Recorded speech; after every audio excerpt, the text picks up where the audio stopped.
En ces jours-là, la mort dans l'âme, moi, Tobit, je gémissais et je pleurais. Puis, au milieu de mes gémissements, je commençais à prier, « Tu es juste, Seigneur, toutes tes œuvres sont justes, tous tes chemins, miséricorde et vérité.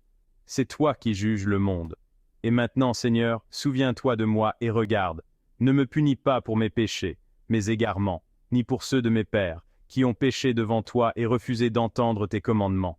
Tu nous as livrés au pillage, à la déportation et à la mort, pour être la fable, la risée, le sarcasme de toutes les nations où tu nous as disséminés. Et maintenant encore, ils sont vrais les nombreux jugements que tu portes contre moi pour mes péchés et ceux de mes pères, car nous n'avons pas pratiqué tes commandements, ni marché dans la vérité devant toi.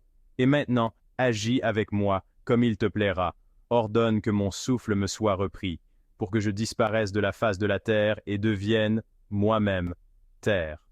Pour moi, mieux vaut mourir que vivre, car j'ai entendu des insultes mensongères, et je suis accablé de tristesse. Seigneur, ordonne que je sois délivré de cette adversité. Laisse-moi partir au séjour éternel, et ne détourne pas de moi ta face, Seigneur, car, pour moi, mieux vaut mourir que connaître tant d'adversités à longueur de vie. Ainsi, je n'aurai plus à entendre de telles insultes.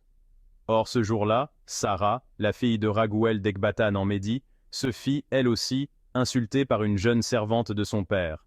Elle avait été mariée 7 fois, et Asmodée, le pire des démons, tuait les maris avant qu'ils ne se soient approchés d'elle. Donc, la servante dit à Sarah, « C'est toi qui as tué tes maris. En voilà déjà 7 à qui tu as été donné en mariage, et d'aucun d'entre eux tu n'as porté le nom. Pourquoi nous fouetter, sous prétexte que tes maris sont morts? Va les rejoindre, puissions-nous ne jamais voir de toi un fils ni une fille ?»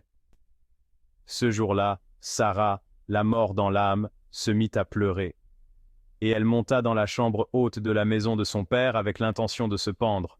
Mais, à la réflexion, elle se dit, « Eh bien, non, on irait insulter mon père et lui dire, « Tu n'avais qu'une fille très aimée, et elle s'est pendue à cause de ses malheurs. » Je ferais ainsi descendre mon vieux père, plein de tristesse, au séjour des morts.